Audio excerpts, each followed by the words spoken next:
ಓಂ ಗಂ ಗಣಪತಾಯೇ ನಮಃ. ಶ್ರೀ ಗುರುದೇವರುದ್ರಾಯ ನಮಃ. ಎಲ್ರಿಗೂ ನಮಸ್ಕಾರ ಸ್ನೇಹಿತರೆ. ನಾನು ನಿಮ್ಮ ಪ್ರಕಾಶ್.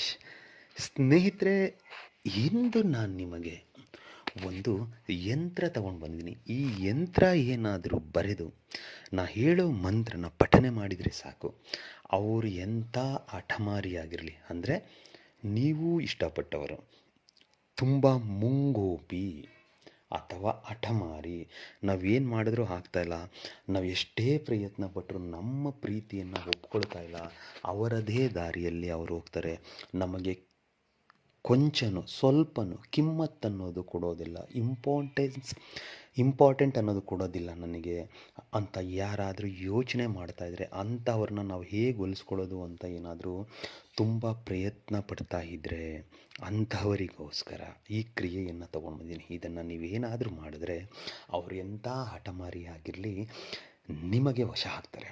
ಇದನ್ನು ಯಾವತ್ತು ಮಾಡಬೇಕು, ಹೇಗೆ ಮಾಡಬೇಕು ನಾನು ತಿಳಿಸ್ಕೊಡ್ತೀನಿ.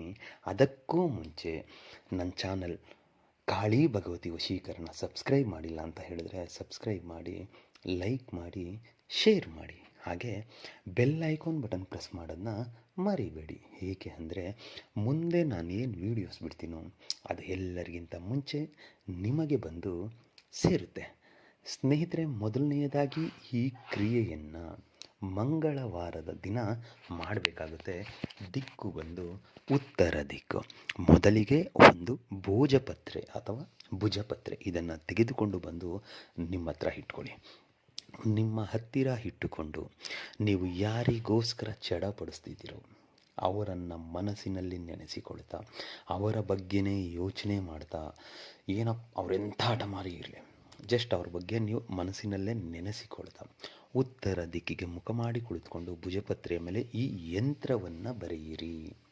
ಆ ಯಂತ್ರವನ್ನು ಡಿಸ್ಪ್ಲೇ ಮೇಲೆ ಹಾಕ್ತಾ ಇದ್ದೀನಿ. ಒಂದು ಬಾಕ್ಸನ್ನು ಬರೆದು ತದನಂತರ ಚೌಕಾಕಾರ ಮಾಡಿ ಮಂತ್ರ ಬೀಜಾಕ್ಷರಗಳಿದೆ, ಓಂ ಐಂ ಕ್ಲೋಂ ಕ್ಲೀಂ ಶ್ರೀಂ ಶ್ರೀಂ ಶ್ರೀಂ, ಅದನ್ನು ಬರೆದು ಸೆಂಟರಿನಲ್ಲಿ ಸ್ವಸ್ತಿಕ್ ಚಿಹ್ನೆ ಹಾಕಿ, ಮೊದಲಿಗೆ ನಿಮ್ಮ ಹೆಸರು ಪ್ಲಸ್ ಚಿಹ್ನೆ ಹಾಕಿ ಅವರ ಹೆಸರು, ಅದರ ಕೆಳಗಡೆ ಓಂ ವಶ್ಯಂ ಕರಾದೇವಿಯೇ ನಮಃ ಬರೆದು ಆ ಯಂತ್ರವನ್ನು ನಿಮ್ಮ ಬಲಗೈಯಲ್ಲಿ ಹಿಡಿದುಕೊಂಡು, ಇವಾಗ ನಾನು ಏನು ಕೊಡ್ತೀನೋ ಮಂತ್ರ, ಆ ಮಂತ್ರವನ್ನು 108 ಸಾರಿ ಪಠನೆ ಮಾಡಿ. ಮಂತ್ರ ಹೀಗಿದೆ: ಓಂ ವಶ್ಯಂ ಕರಾದೇವಿಯೇ ನಮಃ ಮಂ ದೇವದತ್ತ ಮೇ ಆಕರ್ಷಣ ಫಟ್ ನಮಃ. ಮಂತ್ರ ಇನ್ನೊಮ್ಮೆ ಹೇಳ್ತೀನಿ ನೋಡಿ ಸ್ನೇಹಿತರೆ. ಓಂ ವಶ್ಯಂ ಕರದೇವಿಯೇ ನಮಃ ಮಂ ದೇವದತ್ತ ಮೇ ಆಕರ್ಷಣ ಫಟ್ ಸ್ವಾಹ. ದೇವದತ್ತ ಅನ್ನೋ ಜಾಗದಲ್ಲಿ ನಿಮಗೆ ಬೇಕಾಗಿರುವವರ ಹೆಸರನ್ನು ಸೇರಿಸಿಕೊಳ್ತಾ ಈ ಕ್ರಿಯೆಯನ್ನು ಮಾಡಬೇಕು. ಅದು ಮಂತ್ರ 108 ಸಾರಿ ಮುಗಿದ ಮೇಲೆ ಆ ಭೋಜಪತ್ರಕ್ಕೆ ಉಫ್ ಅಂತ ಅಭಿಮಂತ್ರಿಸಿ, ಅದಕ್ಕೆ ಅರಿಶಿಣ ಕುಂಕುಮವನ್ನಾಗಿ ಗಂಧದ ಕಡ್ಡಿ ಪೂಜೆಯನ್ನು ಮಾಡಿ, ಅವತ್ತಿನ ದಿನ ಅದನ್ನು ನಿಮ್ಮ ಜೇಬಲ್ಲೋ ಪಾಕೆಟಲ್ಲೋ ವ್ಯಾಲೆಟಲ್ಲೋ ಪರ್ಸಲ್ಲೋ ಇಟ್ಕೊಂಡ್ಬಿಡಿ. ರಾತ್ರಿ ಮಲಗುವ ಸಮಯದಲ್ಲಿ ನಿಮ್ಮ ತಲೆಯ ಪಕ್ಕದಲ್ಲಿ ಇಟ್ಕೊಂಡು ಮಲ್ಕೊಳ್ಳಿ.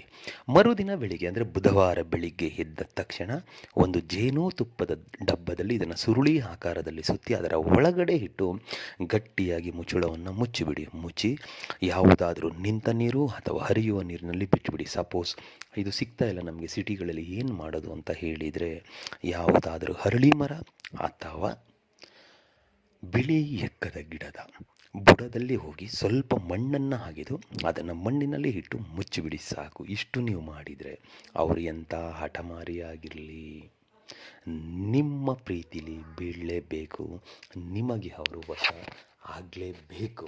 ಏಕೆ ಅಂದರೆ ಇದು ಸಿದ್ಧಾಂತ.